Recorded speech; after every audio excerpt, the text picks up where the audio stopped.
Bro hi bro. Hi అన్న. So Posani Krishna Murali mental Krishna idea ఉంది కదా.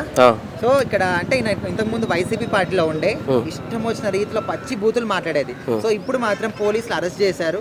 దీన్ని ఏ విధంగా చూడొచ్చు మనం?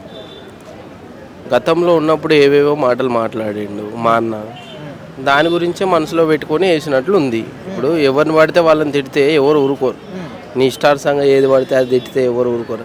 అందు గురించి ఆ గతంలో ఏవైతే తిట్టిండో, ఏమన్నాడో, ఎన్నెన్ని మాటలు అన్నాడో, అందు గురించి ఈరోజు జైల్లో వేయడం జరిగింది. అంటే జగన్మోహన్ రెడ్డి అండ ఎట్లా అంటే ఇప్పుడు ప్రతిపక్షంలో ఉన్న వాళ్ళని టీడీపీ వాళ్ళని ఎంత గలీజ్ బూతులు తిడితే అన్ని మార్కులు ఇక్కడ పడతాయి అని చెప్పేసి ఇప్పుడు మాట్లాడాడు.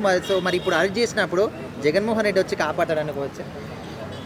ఎందుకు కాపాడుతాడు? ఆయన పని ఇప్పుడు ఆయనకు పదవి లేకనే, ఆయనని అసెంబ్లీకి రానియకనే అసలు ప్రతిపక్ష హోదా గిట్ట లేదు మాట్లాడడానికి. అట్లాంటి ఆయన ఇప్పుడు వచ్చి ఎందుకు మాట్లాడతాడు? ఆయన గురించి మాట్లాడాడు. ఆయన రాడు అసలు.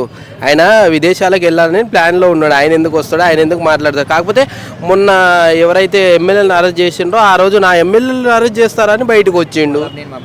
సో ఇప్పుడు రాడని నాకు అర్థమవుతుంది. ఇంకా రాడు. అధికారంలో ఉన్నా లేకపోయినా ఎదుటి వాళ్ళు ఎవరైతే ఉన్నారో వాళ్ళ తరపున వాళ్ళకి సంబంధం లేకుండా ఫ్యామిలీ పర్సన్ కూడా ఇన్ఫ్లుయెన్స్ చేసి పచ్చి బూతులు తిట్టడం కరెక్టే అంటారా? తప్పు. ఎవరిని పడితే వాళ్ళని బూతులు తిట్టడం తప్పు. అందు గురించి ఎవరైనా అధికారం వచ్చినప్పుడు వాడి సత్తా ఏందో అది చూపిస్తారు. ఎవరిని పడితే వాళ్ళని తిట్టడం అయితే చాలా తప్పన్న గుర్తుపెట్టుకోవాలి. తిట్టకూడదు. నువ్వు రాజకీయంగా ఎన్నన్నా మాట్లాడు దాని గురించి, అది ఓకే. కానీ నువ్వు ఇష్టానుసంగా ఏది పడితే అది తిడితే ఎవరు ఊరుకోరు. ఇప్పుడు తెలిసి వస్తుంది ఏంటంటే, ఒకసారి జైల్లో పడితే కానీ తెలిసి రాదు ఎవరితో ఏంది ఎప్పుడు ఎట్లా మాట్లాడాలి అనేది. ఒకసారి జైలుకి వెళ్ళిన తర్వాతనే తెలుస్తుంది. ఇప్పుడు వెళ్ళిండు కదా, తెలుస్తుంది. ఇక నెక్స్ట్ నుంచి ఎవరితో ఎప్పుడు ఎలా మాట్లాడాలి అనేది తెలుస్తుంది వాళ్ళకి. సో ఒకసారి జైలుకి వెళ్ళి వస్తేనే మంచిది.